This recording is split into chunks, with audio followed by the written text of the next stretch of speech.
මේ කාලේ ඔබට අහිමි. ආයෙ ඔබට වෙනස් කරන්න බෑ. අපි මොකක් හරි වැඩක ඉන්නකොට කාලය යනවා තේරෙන්නේ නැහැ. ඔයාලා මොකක් හරි එකක් ඇතුළේ ඉඳලා තියෙනවා. කාලයත් එක්ක හිටියොත් ඔයාලට දැනෙනවා ඒක. අමාරුයි. හැමදාම කාලේ ફોකස් කරන්න එපා. ඔයාලට 13 වසර කාලය කියලා කියන හරියටම කාලේ ફોකස් වෙන්නේ නැති කාලයක්. වැඩ ફોකස් වෙන කාලයක්. ඒතකොට ඔයා මේ දක්වා ඒ ලෙවල් ගත කරපු කාලය ඉස්සරහට තියෙන කාලය කියන්නේ මේ වගේ එකක්. සමහර ළමයි ඇති මෙහෙන් වැඩ පටන් ගන්න මෙහෙම ගිහිල්ලා ඔන්න දැන් 13 වසරට ඉන්න මෙතන වගේ ඉන්නේ. මෙහෙම ගිහිල්ලා වැඩ ඉවර කරනවා. ඔහම සෙට් එකක් ඉන්නවා. තව සෙට් එකක් ඉන්නවා මෙහෙම. මෙයාලට වඩා සමහරට වැඩ කරලා 13 වසරට එනකොට ටිකක් අඩු වෙලා මේ අවුරුද්දේ දෙවෙනි අවුරුද්දේ මෙහෙම යන්නේ මොනවා හරි ප්‍රශ්නයක්. මොනවා හරි ප්‍රශ්නයක් නිසා මෙහෙම යන්නේ. තව සෙට් එකක් ඉන්නවා මෙහෙම. මේ දක්වා වැඩ කරේ මෙහෙම.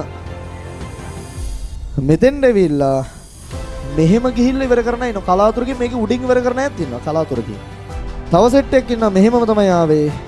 හැබැයි මෙහෙමම ගිහිල්ලා විභාග ලියන සෙට් එකක් තියෙනවා. මොනවා වුණත් ඔබ තේරුම් ගන්න මේ පස්තාරේ ඔබ මේ වෙද්දී මේ කොටසට අදාළ කුමන හෝ එකක් නියෝජනය කරලා තියෙනවා. මේ කාලේ ඔබට අහිමි. ආයෙ ඔබට වෙනස් කරන්න බෑ.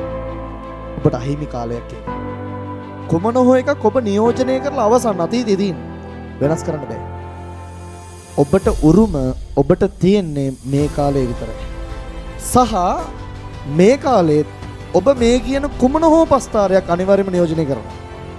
කුමන හෝ එකක් නියෝජනය කරනවා. ඒක තීරණය කරනවා අද හෙට මේ ටික කාලේ. කුමන හෝ එකක් නියෝජනය කළා තමයි එක්සෑම් ලියන්නේ. ඒක ඔයාගේ අයිතිය. ඔයාට කොහොම හරි එකක් තීරණය කරන්න අයිතිය තියෙනවා. හැබැයි ඔයා මේ තීරණය කරන එක මෙන්න මේ කාලය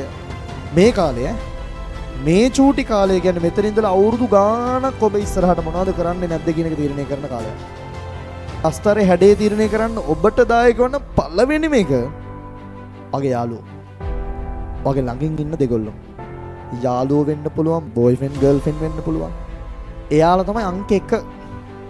ඔයාගේ පස්තරේ හැඩේ කොහොමද යන්නේ කියන එක තීරණය කරන්නේ. අංක 2 ඔයාගේ හිත. අංක 2 ඔබගේ හිත. 3 4 දෙකම ඉන්න එකම ලෙවල් එකේ අපි සහ gedara ගුරුවරු සහ දෙමව්පියෝ gedara පරිසරයේ වටපිටාව සියලුම දේවල් තියෙන මේ ලෙවල් එකේ. මේක කියන්න ප්‍රධාන හේතුව හරිද ඔයාගේ වටේ ඉන්න පිරිස මේ ඉන්නේ. ඔයාගේ වටේ ඉන්න පිරිස ඔයාට එන ප්‍රශ්නවලදී හැසිරෙන්නේ කොහොමද? ඒ මත ඔයාගේ හිත ගොඩක් වෙලාවට වෙනස් වෙනවා. යාළුවන්ගෙන් එන සිතුවිලි ඔයා ආශ්‍රය කරන මිනිස්සුන්ගෙන් එන සිතුවිලි පොසිටිව් වුණා. ඔයාගේ හිත ඔයාට වෙනස් කරන්න පුළුවන්. ඔයාගේ හිත ඔයා වෙනස් කරොත් ඔයාට අපි කියනේවා දැනෙනවා. අපි කියනවා කරන්න හිතෙනවා. ගෙදර ගිහිල්ලා වැඩ කරන්න කියන එක හිතෙනවා.